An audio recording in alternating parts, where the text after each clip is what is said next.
I'm starting the recording. Okay. Yeah.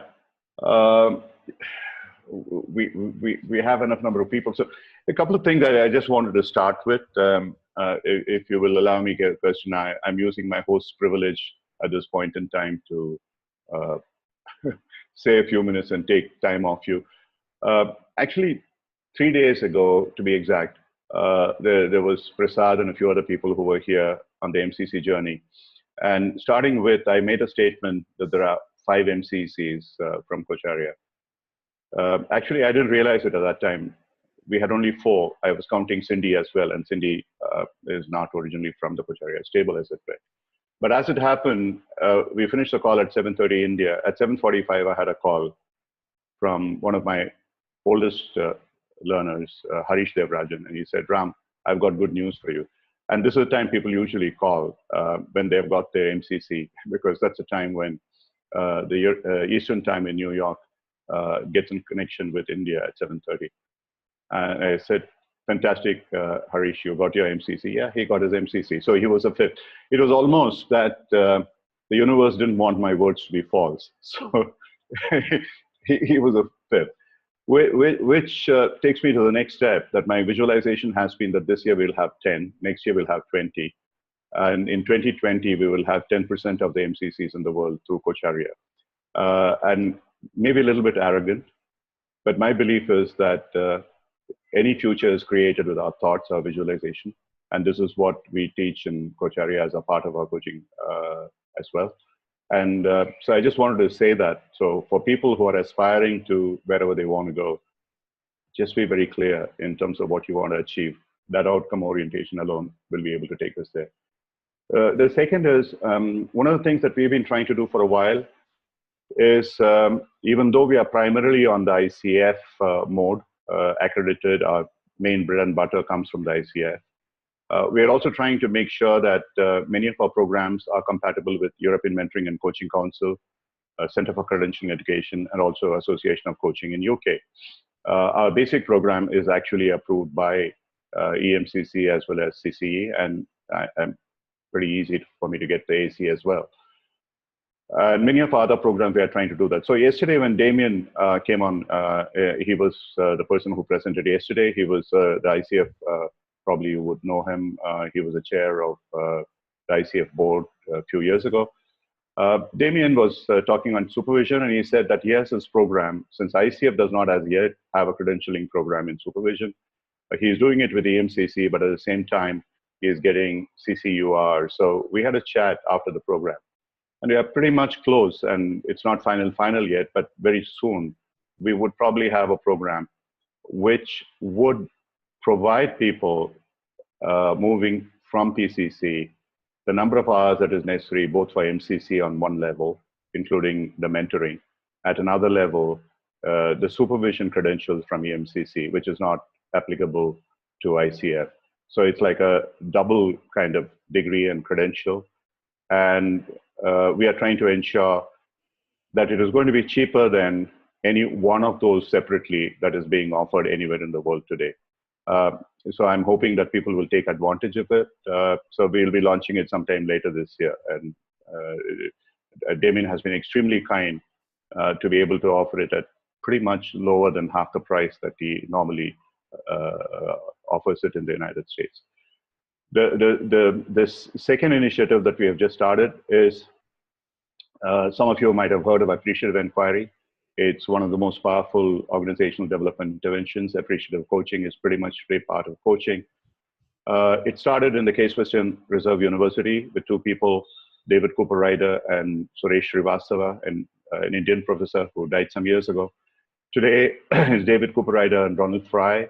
We have signed an MOU with them, Kocharia and Case Western Reserve, Weatherhead School of Management, that we would be offering their program in India at substantially lower prices than what you would normally have to pay in the United States.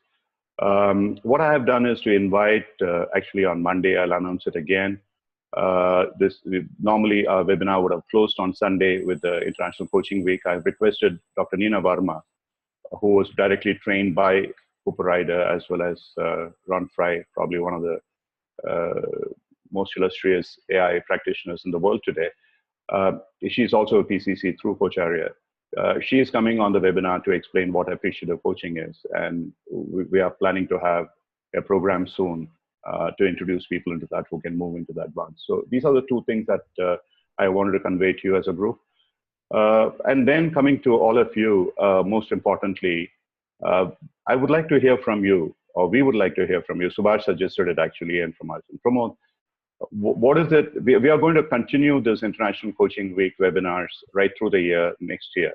So from next year, we are hoping that during the International Coaching Week, unlike this year 7, we will have back-to-back 2, 14, plus during the year another 11.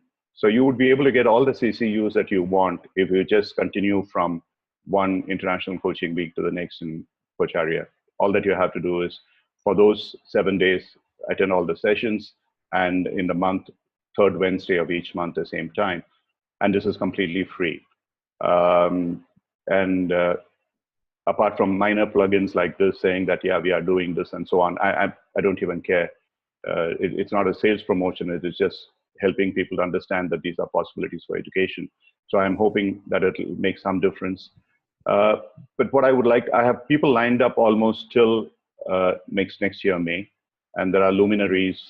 Janet Harvey is coming to speak here. David Clutterbuck from EMCC, Marshall Goldsmith, and some of the most well-known people in the coaching space. They've all agreed to speak. More than that, what I would really appreciate from you is either if you have speakers in mind or if you have topics in mind, we would certainly try and get the people and bring them up to you.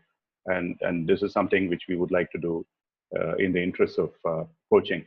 So pretty much that is what I wanted to do. And Subhash was also suggesting, why don't we form a colloquium group, a Google group, till such time in the website we managed to get a proper forum for people to interact. And so we will send it out to all the people who have registered for our program and those of you who wish to join the group and be part of mailers in terms of information. And I pretty much tell you that it's not going to be anything that we are trying to sell to any of you. We would just try to let you know that these are possibilities. If you would like to take them, it's purely up to you. So basically that's all. The password for today, the first half of the password is Germany. That is where Kirsten comes from. So that's easy for me to remember. The end of it, the last password, the half of the password, I'll let you know in typical ICF style 5 minutes before the close. So at this point in time, it's my tremendous pleasure to introduce Kirsten to you. Kirsten, we met through whatever LinkedIn, one of these fantastic technological advances. She lives in Germany. At the moment, she's in UK. She's been a coach for about 20 odd years. She's an MCC. And she put in the biodata that she sent across to me, the way that she described it. She's got 3 sons, 1 cat, and 2 cats and a husband. To note that she doesn't have a dog. But the husband comes last, the sons come first, in between the cats. It's pretty okay, because in my house, for my wife, dogs, which are all rescue dogs, they come ahead of the husband. So I quite aligned with that concept. That's the right way to be. And she's the author of several books. And today, she's going to talk to you about solution-based coaching. And she runs an institution called Solution Academy. She has her own ACTP program. We are trying to do things together wherever congruence works between Coach Arya and this. So one of the things that I told her was that the moment I hear about solution-focused coaching and ICF and everybody who's a coach, they would say, hey, no, you shouldn't have any solution focus at all. Otherwise, it'll give you a lot of performance anxiety. So we are waiting to hear from you, Kirsten, how you combine that solution focus at the same time, the non-judgmental, non-performance attitude of a master coach, which is what we understand a master coach should be. All yours. We will see the chat box, and as questions come up, we will I'll draw your attention to it. All to you, Kirsten. All right. Thank you, Ram. Thank you for the lovely introduction. If at any time you have audio issues or anything, just put it in the chat box if you don't understand me, or if you have any other questions, just put them in the chat box as we go along, and I will try to answer them as soon as I see them. I would like to talk to you about solution-focused coaching, and the way I thought that might be most useful for you is I'll give you a quick introduction of where it comes from and a quick introduction into how a solution-focused coaching might work, and then also link it to a couple of core competencies in which you could use solution-focused technologies in order to move your game up to being an MCC. So would that be useful, Ram, for people, do you think? Yeah. Okay, so that would be kind of my agenda. Short history, then what are the main tenets of solution focus? What is the basic philosophy behind it? And then walking through a couple of core competencies and how to demonstrate them using a solution-focused approach. And again, any questions, please, in the chat box. So solution-focused coaching is kind of derived from a therapy school called Solution-Focused Therapy, which was founded in the mid-1980s in the United States of America. And the basic founders, or the founders of the approach, were Insoo Kim Berg, a Korean lady who lived in the US then, and Steve DeShazer. And when they set out, they were very closely linked to the people at the Mental Research Institute in Palo Alto. I don't know if you've heard of them, maybe not the name MRI, but you might have heard about Paul Václavic Fish and John Weekland, who wrote Pragmatics of Human Communication, or the book Change. You might have heard about that book. And when they started their research, Insoo and Steve, in mid 80s, beginning 80s, what they wanted to find out is what works in therapy. So what kind of interactions between therapist and client work, what kind of language works to help people as quickly as possible to go from where they were to where they want to be.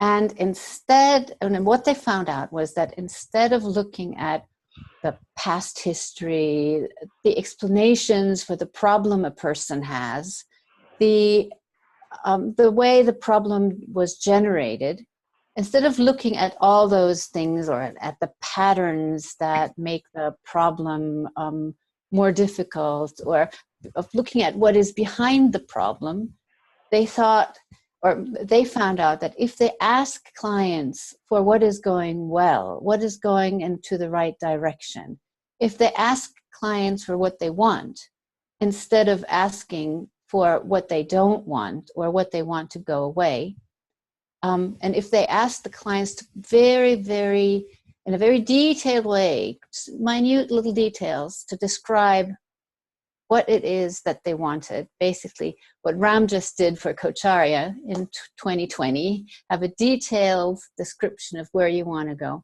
and then collaborate with the client on what are the signs that tell the client that they can get there, and what are resources the client can use in order to get there, that they have much easier time as therapists. The clients enjoy the session much more, and the whole process becomes much briefer, much shorter. So in the 1980s, the resources for social work or the resources for therapy were extremely limited. I mean, I think they're still very limited, but the psychology of the time was taking a long time to affect any change. So their model was there in order to help as many people as possible, for the therapist to get out of clients' lives as quickly as possible, and doing that by focusing on what is wanted rather than by focusing on explaining why the situation exists as it exists. And I think that lends itself beautifully to the ICF coaching model of developing a person in his or her strength, and developing a person to where they want to be. And that's when, in the 1990s, coaches thought, oh, no, those are interesting techniques, interesting questions that are being asked, interesting ideas that we can also use in executive coaching. And I started my coach training with in a solution-focused approach in 2001. I had been coaching since 1996, so a long time. And I met with Insu and Steve then, and there has been a growing number of solution-focused coaches and organizational consultants ever since. You could probably, the name solution focus, as Ram already suggested, is a bit unfortunate because it seems like, okay, be solution focused, and Ram mentioned this performance anxiety, or get the person to a solution, or even provide a solution. And that's a bit an unfortunate name. I think a better name for it would be description focus, because we ask the client to very, very minutely describe what it is that they want. Or progress focused, help the client to use their resources in order to progress as fast as possible. So that's a bit of the historic background of solution focus. If you have any questions, please type them in the box. Maybe I will write down in the box the names of the people who founded it, so that you can Google if you want. And Kim Berg. There you go. All right, I'm not seeing any questions, and I'll go on to talk about solution-focused and problem-focused. Maybe I can ask you to do a tiny little exercise with me. Could you, oh, that's nice. Description-focused high-resolution image. That is a very, very nice way of putting it. Thank you. Can't read your name because I don't have my reading glasses on, but that's very good. Very good. It's Mohan, yeah, Mohan Bala. Mohan, yeah. High-resolution image. That is a very good metaphor. Thank you. I will steal that if I may. So, tiny little exercise.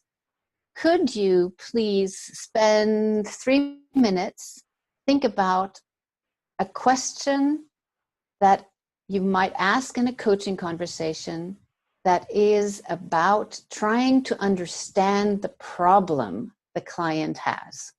So if I was a client and I said, oh, I have such difficulties with procrastination, please type in a question that is problem focused. It's about explaining the problem. Tell me more about it. That's good. Yeah.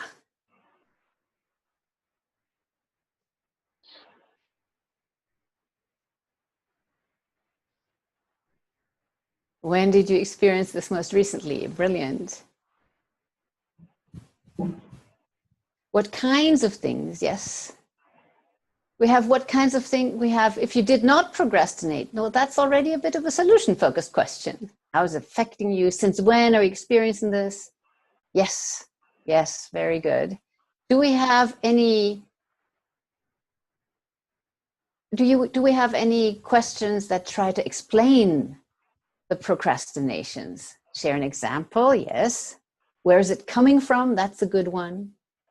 When did it start? So those are all problem-focused questions that we might ask in a coaching conversation. We might ask it very usefully so.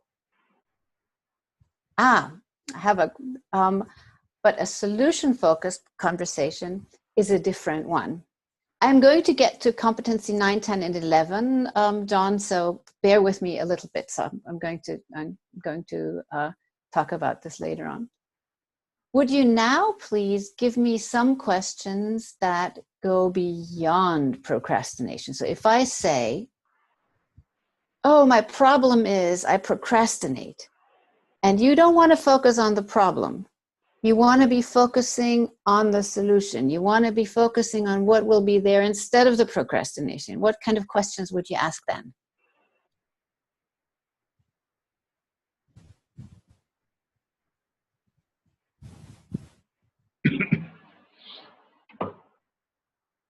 What life would be like without procrastination? What would be different?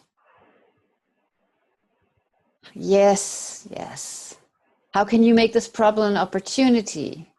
what makes you procrastinate would be a problem-focused question, because it's for an explanation for the problem. So what do you want to do instead? Those are good. Which areas do you want to overcome procrastination? Well, there's still the procrastination in there. What would the situation look like if it were absolutely delightful? That's a wonderful problem.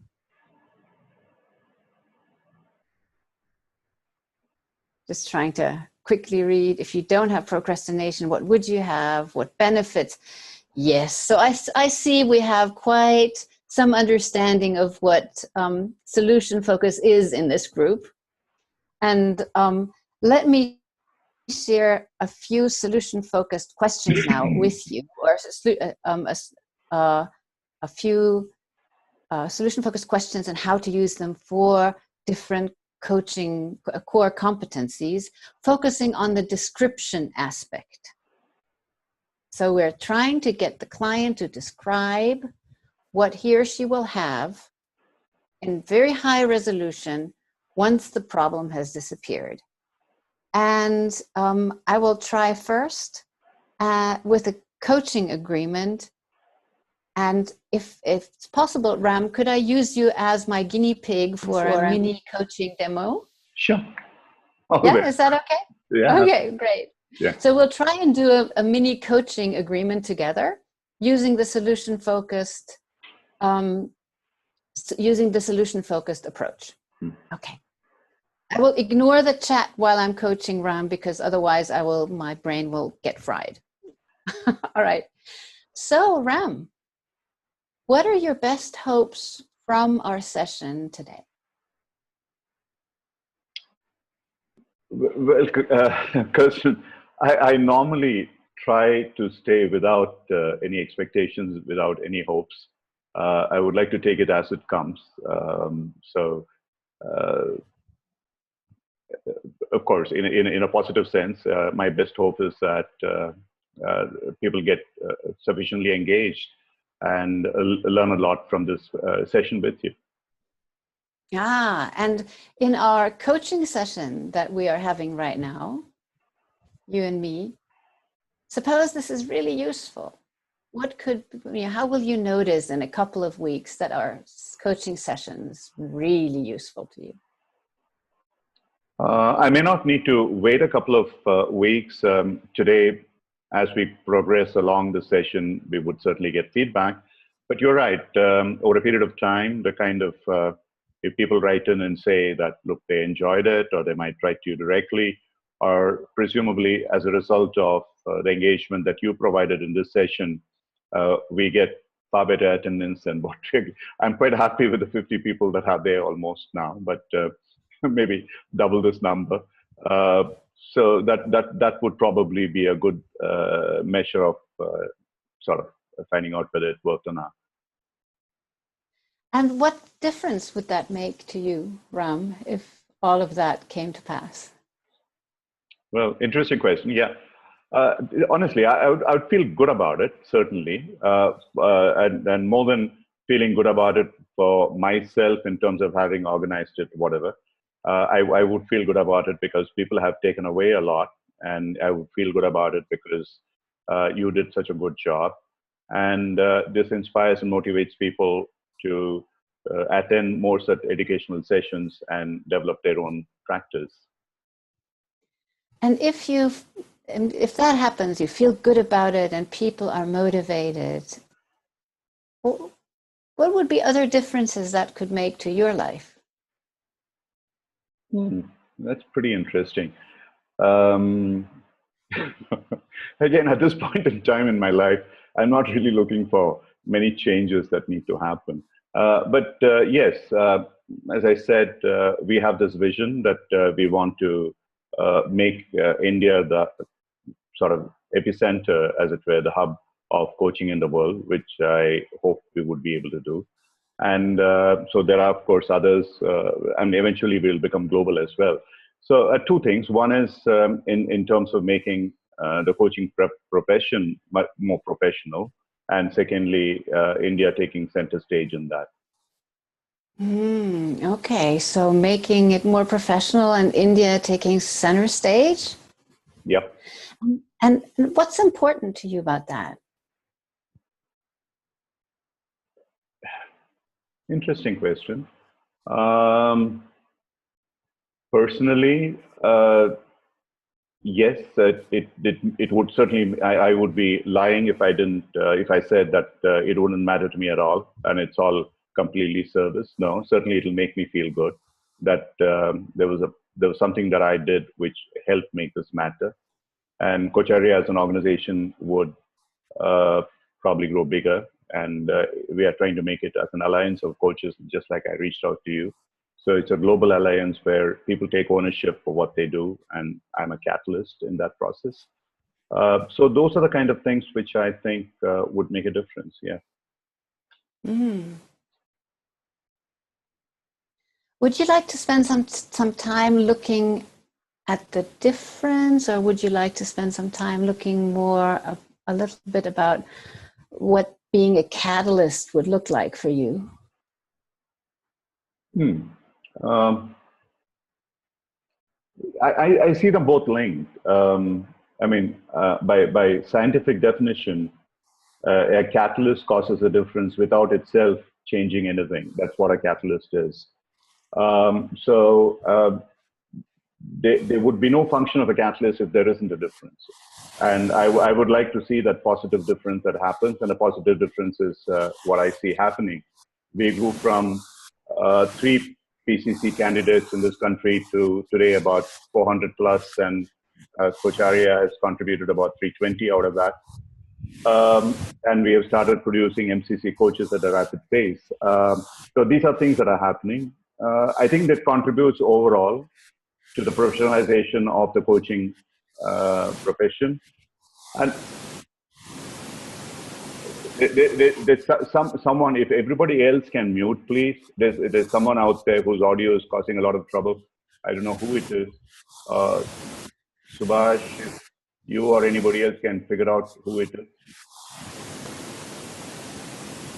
Okay. Oh, it's really bad. I'm not hearing anything. Oh, you are not? Okay, it's I'm hearing. Okay, now it has stopped. Thanks. Okay. Somebody did something. Actually, what comes up for me as a result of the question that you asked, the catalyst and the difference is that personally for me, coaching was a spiritual journey. It was something about something beyond myself. I don't know. Nina Verma, who's in this group, she compiled an edition of Appreciative Inquiry called Transcendental Coaching. I wouldn't like to use the term loosely. There were some fantastic articles which came out in there. So it's really something beyond the normal, even beyond what I might call transformational. It makes a huge difference. So if as a catalyst, if that difference can be made in terms of bringing about that transcendence in people's life in some way, I guess, yeah, that would have been a very meaningful purpose of being a catalyst. Wow. Yeah, that does sound very meaningful. It's very, very touching. Yeah, I can engage with that. Ah. Can I ask one more question, just for demonstration purposes? You're good? Yeah, sure. For the audience benefit, this is not rehearsed. So whatever, No. whatever is coming out as a client from me is genuine and it's a pure reflection. Yeah, please, Kirsten. Yeah. Okay. So suppose you really connected with this being a catalyst for enabling people's transcendence, for enabling the coaching being professional, for enabling India to being the hub. Suppose you're there. What would be the first tiny thing that you would be noticing that's different? As you asked, even before you finished the question, that occurred to me, and I had the answer already ready. And the answer Wow. is actually in this room. John Serrao should be able to answer that question. The answer to that is the first step is in terms of the personal transformation that I see in the other person. And it is through sometimes completely unintended actions, like in the class where we are trying to develop the next batch of MCCs, and John is a leading candidate in that space. One of the things that just came to my mind, one of the books that I thoroughly enjoyed and I really felt resonating with was Carl Rogers and On Becoming a Person. I rate it as probably the best book I ever read on coaching, though it's not about coaching. And John read it, and then I don't know, I think he's got addicted to it. He's practicing it in a much more powerful way than I ever did. I mean, that's really phenomenal for me, to be able to see that kind of an effect. And the same way, as I was saying the other day, I struggled to my MCC process. Cindy was the one who helped me finally reach there. But today there are many who are clearing it the first time around, like me. So they were saying the other day here in this forum, obviously there was something this catalyst was doing that made it better than what happened to the catalyst itself. So that's a tremendously powerful feeling. It doesn't matter. I mean, it's almost like, in a sense, your children doing so phenomenally well, and you're so proud of it and so happy about it. It doesn't matter where you are. And I think that's an extension of the catalyst analogy and perhaps the transcendence. That's what comes up for me. Yeah. Mm-hmm. So we'll do a little stop. Yep. Thank you so much. Thank you, Ram. Thank you. And how we would continue this in a solution-focused way now is we would really look at, so suppose Ram connects with this being a catalyst, and this joy apparently really brings him to see his coaching children be successful. How would that influence the rest of his life? And then how would people react? And how would he react to other people's reaction? And maybe we would describe an ideal day after this has happened, even more than it's already happening. And then that would be a very long coaching agreement. And if you look at the core competency number 2, it very much covers everything that you want in a good MCC or PCC coaching agreement, which is you want to find out what the person wants from the session. You also want to find out about what is important, meaningful, or valuable for the person. And what I love about solution focus is that you can do this in the future orientation without having to dig into stories about problems, about patterns, about obstacles, about what is going wrong and why it's going wrong. You can simply ask, suppose you had that, what difference would it make? What difference would it make? What difference would it make? What's important? What's important about that? So this is a quick look at how a solution-focused coaching agreement works. And now I look at your questions. I have to put up my glasses so I can see better. I hope you're okay with this. Okay.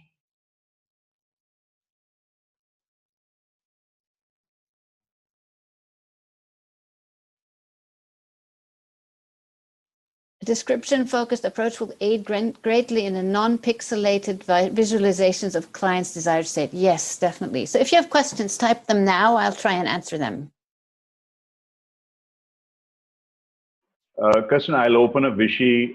He wants to ask a question. Let me try. Yes, he can ask it on a, yeah. Go ahead. Yeah, he can ask it or he can ask it directly. Let's see. Yeah, Vishy. Kirsten, I have a question. Like we started with hearing description of the client saying that procrastination is a problem that we kind of assumed that, I think, right? I think by our responses to it, all of our responses, we kind of assume saying that is a problem or issue with him. But don't you think saying that any behavior of us may have benefits or problems for us? Like many of us stick on to a behavior because it serves to us some purpose or other. like unless we address that issue, the solution could be a bigger problem for each one of us, isn't it? Could be, yeah, could be. So if you do this if you do the procrastination example in a solution-focused way, you would be asking, so if the client comes, I have a problem, I procrastinate all the time, then we would assume that non-procrastination is not automatically what the client wants. So if you use a solution-focused way, you make this bigger and more pertinent right away, because you'll ask, so suppose you had no procrastination, or the procrastination was at a level that you like it to be, what would be different? And then the client describes his whole world, and not just this focus on, okay, let's get rid of procrastination. So in a way, solution focused is the opposite of being performance driven. A friend of mine describes solution focus as world stretching, because the clients they're focused on the problems, very myopic, like this. And what you're doing is you're tapping them. You can see my shoulder here. You're tapping them on the shoulder, and you're saying, look, the world doesn't only, it's not only your problem, your problem. You're helping people to be more in the moment, to be more mindful of all the possibilities that exist by asking these suppose questions. What difference would that make questions? And that is quite an easy way to get a very nice and meaningful coaching agreement with someone, as you could just demonstrate. I mean, you could see the very tiny picture, but I could see it in Ram's eyes, how important this was and how meaningful this was for him. And by visualizing this, it becomes easier to realize. As it says, on a continuum of thinkers and doers, will this method be biased towards thinkers? In the beginning, it will be biased towards imaginers. Yeah, if somebody is just a, but I think it will also help a doer to be a more powerful thinker, but beer and thinker, because you stretch a person as well. What else do we have here? Yes, bringing into view something that's already in the client's mind in an expansive and meaningful way. Exactly, because you're just asking, you're saying, so what difference would it make? And all of the answers are somewhere in the client's world. They just have forgotten to access them. Should we do one more core competency? We did the coaching agreement. I think you got that. One other easy techniques is the scaling question. I'll just ask her one. Okay, do you ever find client pull you back to where the problems came from? Yes, they sometimes do that. And then I ask to which extent do they feel they need to look at it? And if they say they really have to analyze it, I go there, because that's what they think is they need to do in order to work on it. I mean, partnering with the client, if the client thinks they need to look at where it comes from, we will do that. I will not offer it, but I will go there. So once it's expanded, where do we take the conversation towards? I will try and demonstrate that. Ram, are you ready for another maybe 3 minutes of coaching? Yeah, sure. If you want to put up with me, that's fine with me. Of course. So this is a very standard question. You can ask it in many different ways. I'm just going to use the standard way. So on a scale of 0 to 10, where 10 is you are already there. You have this feeling of being a catalyst. You help people find what's meaningful. You help people towards transcendence. Your students are, you help your students grow faster than you were able to grow. So that's a 10. And 0 is the minute you started thinking about this. The minute the first glimpse arrived in your mind. Where would you say you are now? It's a very tricky question, Kirsten. First, when you started with it, I thought it was about where am I in that sense in terms of acceptance. I would have said pretty close to 10. But if you talk about in terms of a glimpse, in a sense, I'm practically at 0 because I really don't even know what's going to happen in the next moment or tomorrow. So I'm maybe it's more philosophy, but really I operate that way. Yes, there are certain things that I plan, but most of the time, what happens is nothing to do with what I plan. So I would say I'm pretty much at the lower end. I wouldn't say probably 0, but yeah, I would say maybe 2, 3, somewhere around that, as low as that. Yeah. So maybe it's a really stupid question. So can I try a different question? No, it's not a stupid question. Maybe it's a stupid answer, but anyway. No, it's not. The client is always right. You know that, Ram. So let's do 10. Is you are very confident that you can get to where you want to be.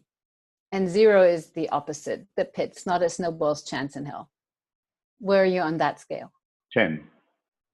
10. Wow. So what tells you you're at a 10? Nothing. I just know that whatever it is, because of the practices that I do, visualization, or there's a certain inner thing, I'm pretty much there. I mean, I wouldn't be arrogant to say 10. 10 is perfection. The 10 doesn't exist, let's say. Yeah, let's say 9 for the sake of practicality. But I'm hearing you are very confident. Yes, I am. Wow. So, and visualizations make you confident. What else makes you confident? Not so much the visualization is only a process, acceptance. Okay. And I'm acceptance. I'm quite happy with what happens, and whatever happens would take me where I wish to go. So it's about a journey. It's not about a destination. So wherever you're in the journey, it's okay. Probably that's what gives me the confidence. So knowing that wherever you are on the journey, that's okay. Yeah. That's beautiful. So are you looking to move any place with this, or are you good? Let me not ask you to repeat that question. Let me try and understand the question as it comes and ask you. Am I trying to move somewhere with that? Probably. Are you no? The answer is no. I'm perfectly okay where I am, but where I am constantly keeps moving me. So therefore, it's not something that I need to work through. So things happen. I mean, I don't go after assignments. Assignments come to me. Fortunately, I have a team of such good people that the business, in that business sense, keeps growing. So all that I need to do is to wait for good people to contact me, which happens all the time, like you and others. So, wow. So you're very lucky. I'm just being genuine. It really happens. I don't know whether it's a law of attraction. You can call it by any name. But I think the sheer belief, like Paul Coelho said so beautifully in The Alchemist, the universe conspires to make things happen for you. And if you truly believe in that, and I believe in that, the most important thing is there to accept whatever happens is good for you, other than question. Quick time out. I won't go there now, but in a real solution-focused coaching questions, I would go and ask Ram maybe where he learned this. So he seems to have this very valuable insights. And I'd go, where did he learn this? Where did this insight come from? And is he looking to strengthen it or not? I mean, he just said he's good where he is. So at the end, actually, the coaching doesn't have a direction because he's good with what he has, right? But maybe exploring where it came from, where this insight came from, and how this insight has influenced his life. Those would be follow-up questions on that. And usually after let me see, this was Satish said, so how do you go on after it's expanded? Maybe I'll show you how it usually would be expanded. Let's say we go back to the procrastination example. Somebody has described their world without procrastination, the world beyond procrastination. And we have asked a question, so suppose the miracle happens and the procrastination is gone, just like that, poof. And they've described what the day looks like after the miracle, when everything is like they want it in their best hopes and all their dreams kind of have realized. Then we would say, so on a scale of 0 to 10, and 10 is the miracle, is the day after the miracle, and 1 is the opposite. Or we could ask the coachee, so on a scale of 1 to 10, and 10 is the best, what would be the 10, what would the 10 be like? And then the coachee would define the scale, and 1 is the opposite. And then the coachee would give us an answer, would say probably 5. And we go explore what's in the 5, as I tried with Ram. What's in the 5? What's already bringing you there?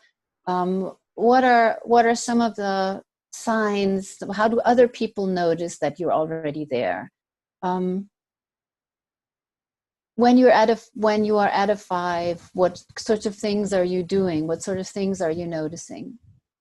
And then that creates a lot of awareness. So addressing the questions, what coaching competency I'm going for. So this would be powerful questions,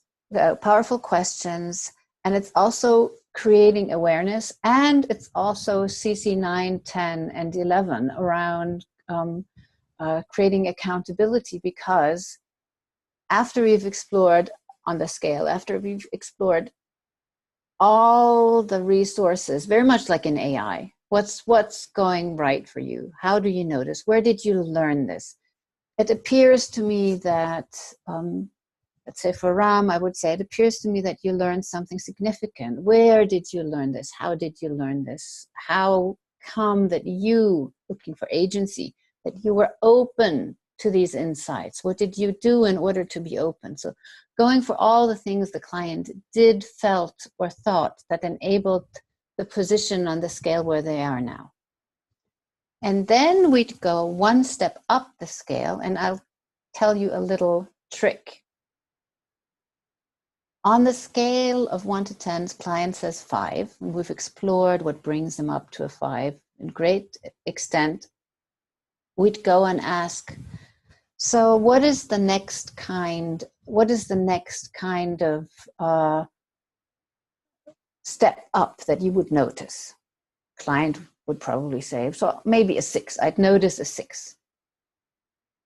And you realize we're not talking about going places. We're just talking about noticing. And then we'd ask, so the 6, you would notice the difference. Again, partnering with the client, because the client can decide which kind of steps he wants to take. What would you be noticing different in your life if you had moved up to a 6?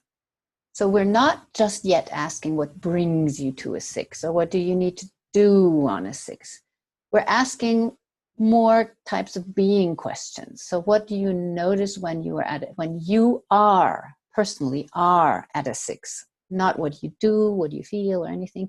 And then they say, I've noticed that next time I have to write a report, I'm going with a procrastination example. Next time I write a report, I will be sitting at my desk right away. I will sit at my desk. I will open my computer. I start it, and I will start up the Word file. And we'd go with our questions to the minute details. So just before you start thinking about sitting at your desk, what's happening then? Oh, client would say, oh, I wouldn't be thinking to myself, oh, you have to go to sit at the computer, you have to go do stuff. What would you be thinking instead? Oh, I would just go and do it. I would make a coffee. It would all be natural. So suppose you did that. How would that be different? And we'd explore these tiny little differences. And it's very amazing how much is hidden in these tiny details. Many, many new ideas that the client, if you push him on a doing trajectory, they would never come up with these ideas. Because if they knew what to do, they wouldn't have come to coaching. But if you ask the signs questions, you're still a little bit in the miracle. You're still a little bit in the description of the best hopes. And kind of these best hopes infuse where the person is right now. So that's on creating awareness and on powerful questions. I think a very, very useful way to continue the conversation. I'll look at your questions. Yes, Julia, exactly. How have you found this approach work with executive? Very, very well. It doesn't go, I think the nice thing with this kind of work with executives is that you can become personal and ask meaningful questions without having to go all fuzzy. You can be very direct, and you can ask questions like, what's your vision of the perfect future? You don't have to go miracle or just use their language. But the detailed description is something that they do a lot, so it's familiar to them. So I found it works really well. We have a question from Segar. If they already experience this, then where is the motivation to go to do it in real life? That is a very good question. And actually there is research by Gabriele von Oettingen, who researched that if people announce where they want to go too early, they reap the benefits of where they want to go before they actually go do it, and that reduces their motivation. And I think that's a valid point. However, we don't stop at describing the miracle, describing the future perfect. We go back by the scale to pinpoint where are they now, what are they already doing that is bringing them up to where they're now, which increases their motivation and increases their hope that this can actually happen. And then we ask them, what would be tiny signs or big signs that would tell you that this is happening? So we focus their attention on the here and now and all the things that they can feel, see, or do that will take them up that scale. Very intelligent question. Thank you. Okay. Researcher name is Gabriele von Oettingen. It's called Rethinking Positive Thinking. Very good book. I can recommend it. It is a German researcher. Book is in English. The conversation. Conversation with details may make the whole exchange purely cognitive. Don't think so. I think that memory is not cognitive. We remember in interactions. Cognitive kind of means that there is a thinking process in here. And the basic philosophy of solution focus is social constructionism, or you could say the philosophy of Ludwig Wittgenstein, interactionism. So that we think that when you think about how an emotion will play out in real life, what you're actually doing is you're living the emotion and you're changing the emotion. If I could see when Ram was describing his vision, I could see that his emotions were changing. I didn't have to analyze the emotions. It was changing as he was speaking. So if you ask someone, describe the best day of last week, what did you do to make it the best day? It sounds like a cognitive conversation, but it affects the emotions on a very deep level without you having to necessarily talk about the emotion. Now think about talking to your partner about the best holiday you ever had together. Just as an experiment, maybe do that tonight. talk to your husband or wife or partner or, yeah, for 15 minutes in all detail about the best vacation you've ever had. I am sure you're going to be experiencing the emotions that you experienced then. And if you talk about your honeymoon, I am not sure what will happen tonight. It has effects. So there, work back actions, yes, exactly. Makes sense. Leave the client in the dissociated state so she feels motivated. I don't think I understand the dissociated state, but probably that's what it is. All right. Kirsten, I just wanted to add here. I think, Sagar, all I can say is it's a little too much of cognitive analysis that's going on, probably. There is, I don't know about this other research that you referred to, Kirsten. There's a wonderful book that was written about 100 years ago. It was called The Master Key System. In fact, the book that was published a few years ago called Secret, which sold many, many millions of copies and made those people extremely rich, was pretty much a copy of that book with a brief acknowledgement. And the whole thing is about, if you're able to experience what you wish to create, which is the kind of visualization that I'm talking about, in fact, it motivates you more at whatever age that you do it. And I wish I had started it earlier than when I started, which was around my mid-30s. And I teach people very, very young to do that. The motivation is so much greater because they see a purpose. I mean, it depends upon how it is done. You try to steer them towards a purpose, discover their passion, working with them, and in terms of visualizing. So the experiencing that, like when you ask those questions, that was what was going back in my mind in terms of that experience, which for me was extremely powerful. Maybe I'm built differently. I can't imagine a situation where it would demotivate me. And I think what Saga means is disassociation. Do I need to disengage myself from that and look at it? Maybe, perhaps. But I think the whole purpose of visualizing is to engage yourself and be associated with it. So you are at the center. In NLP, you call it the change of state phenomenon. I think Saga told me that he has done NLP work as well. So perhaps we can have a chat about that later. So we are pretty much close to the end. Any last words, Kirsten? And I've already given the password. It's Germany solution.